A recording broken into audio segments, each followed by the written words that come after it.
Вы хотели когда-нибудь побывать в городе, который был основан викингом? В городе, который стал первым английским курортом? Такая возможность есть.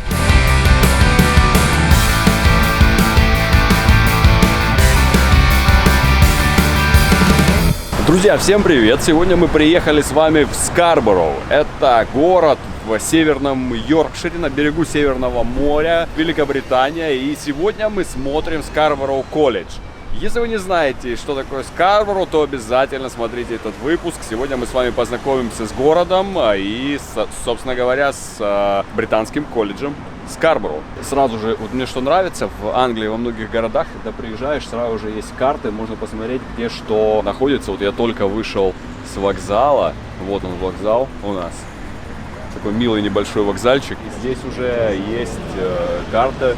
Можно увидеть, что есть набережная, пляж, замок, ну и много чего интересного еще будем с вами узнавать дальше.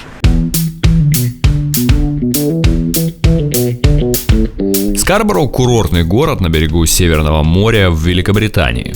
Из Манчестера вы доберетесь сюда всего за пару часов, а из Лидса дорога составит менее часа. Основан город был в X веке викингом Торгельсом Скарти на месте сторожевой башни римлян. Название города является скандинавским и буквально значит «крепость Скарти». В XII веке нормандские феодалы соорудили здесь замок, а одним из его владельцев позже станет Пьер Гавестон, английский аристократ и друг детства короля Эдуарда II. Рассвет Скарборо как курортного города произошел в XVIII веке, когда в 1845 году до него проложили железную дорогу. Сейчас Скарборо называют английской ривьерой, а его гости могут насладиться не только пляжами и историческими достопримечательностями, но и другими развлечениями, характерными для курортных городов. Один из вариантов – катание на миниатюрной железной дороге North Bay. Ее расстояние чуть меньше полумили, но это дает возможность полюбоваться живописной окружающей средой. Здесь множество кафе, баров и ресторанов, и как в любом другом курортном городе, Скарборо богат на рестораны с рыбными блюдами. И Скарборо интересно очень расположен. Если смотреть на него сверху, он как бы находится на косе, и у него есть два берега. Один северный, другой южный. И вот как говорят местные, северный это больше для местных, а южный это больше для туристов. И на северном берегу можно увидеть серферов, они сейчас катаются.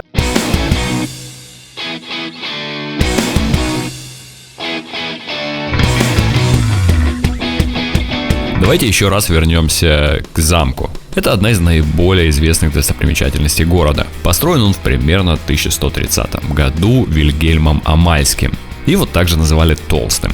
Замок неоднократно упоминался в сагах о викингах. Сейчас от него остались руины, но и они впечатляют, если посмотреть их поближе. Посетителям будет также интересно, что недалеко от Скарборо находится рыбацкая деревня, которую называют заливом Робин Гуда. Название связано с историей, которая повествует о встрече Робин Гуда с пиратами из Франции. Они пришли с целью ограбить рыбацкие лодки, а Робин Гуд не только с ними справился, но и вернул жителям деревни добычу, которая была украдена. В Англии есть еще одно место, связанное с Робин Гудом – Шервудский лес. Это парковая зона недалеко от деревни Эдвинстоу в графстве Ноттингемшир.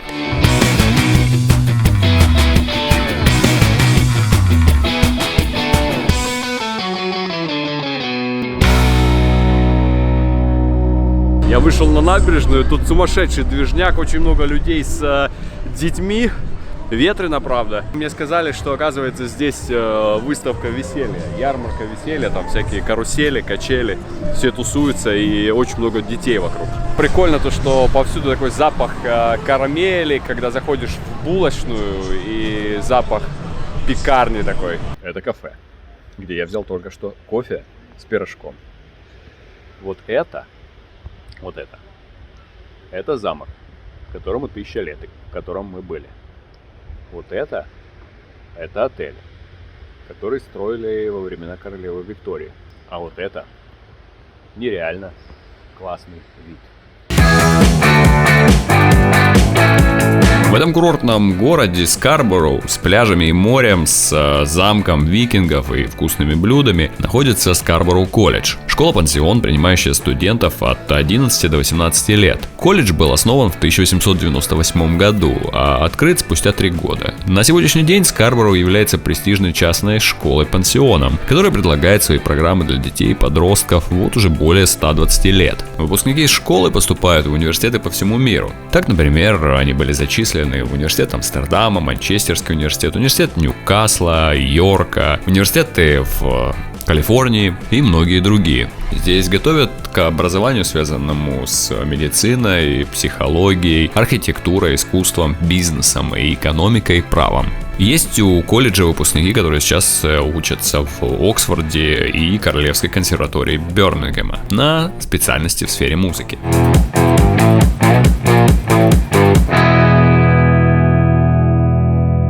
Сейчас у школы и каникулы, которые называются half-term. Значит, есть большие каникулы, а half-term — это промежуточные каникулы, недельные в течение терма. Четвертью это не назовешь, потому что терм — это третья часть. Каждые 3 месяца идут каникулы. Посередине этих 3 месяцев half-term, то есть такая половинка, перерывчик. Поэтому мы видим здесь перевернутые стулья. Это комната дизайна и технологий, а также искусств. Значит, здесь можно практически делать все. Здесь есть и лазер-каттер, это лазерная резка, 3D-принтеры. На компьютерах вы делаете дизайн, стоят специальные программы. Ну вот, к примеру, там небольшие проекты, когда делают с помощью пластика лампы светящиеся. Вот тоже вырезают, это карта Скарбороу, собственно говоря. И здесь куча всяких предметов для того, чтобы дети работали над дизайном и потом свой дизайн воплощали в жизнь.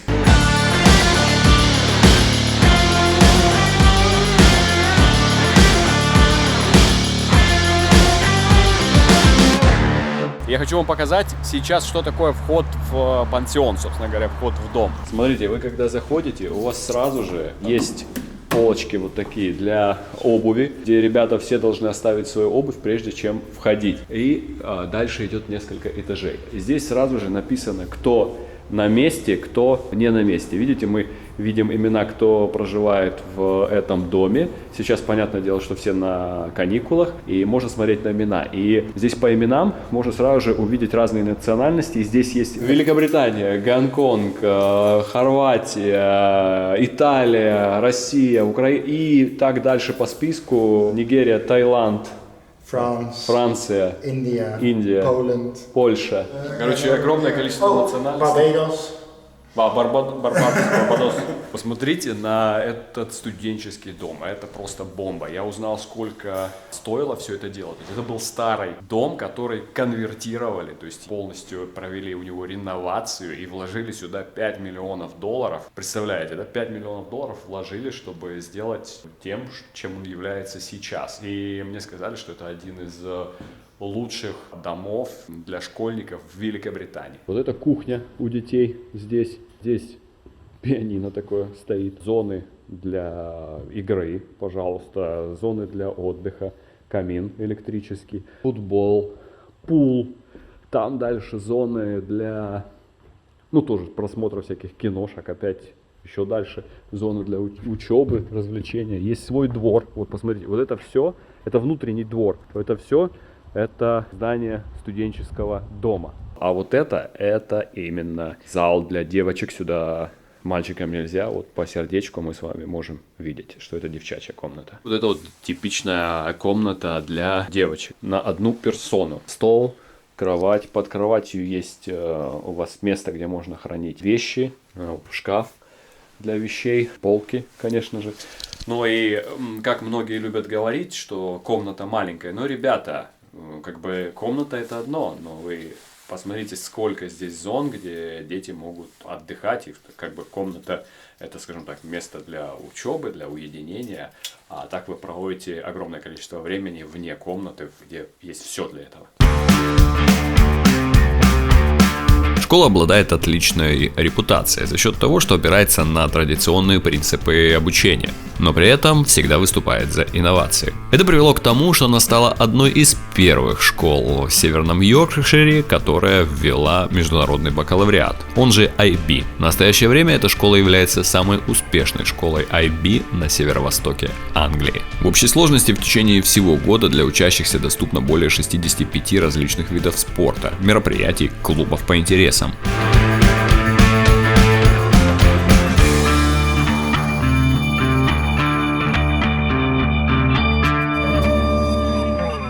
Ребята, смотрите, мне Ремко, это представитель школы, показывает сейчас все окрестности, и он меня привел в вот такое прикольное место, куда студенты приходят отдохнуть, даже кто-то, вот видите, стоит мольберт, порисовать сюда приходит. Вот такая винтовая лестница сюда ведет. Это самая высокая точка, такая башенка у школы, с нее видно абсолютно все здесь. И, к примеру, вот с этой стороны у них есть поля для футбола, с этой стороны поле для регби, поле для гольфа, и школьники, гольфисты участвуют в национальных соревнованиях по гольфу.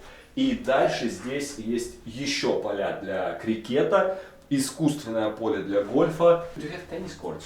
Yeah, we have some tennis courts over there, and we convert these to tennis for the summer. Right. So when we stop playing hockey, we convert them to tennis courts. Здесь футбольное поле искусственное, мини-футбольные и теннисные корты. Это все со всех сторон школы. И еще там спортивный центр. Блин, просто офигеть. Для как бы небольшой школы здесь 400 детей учатся. Школе, кстати, 200 лет. Она не молодая, ну как бы и не супер старая, но имеет свое большое имя. И управляется она исключительно местными британцами, которых несколько человек здесь. Это группа.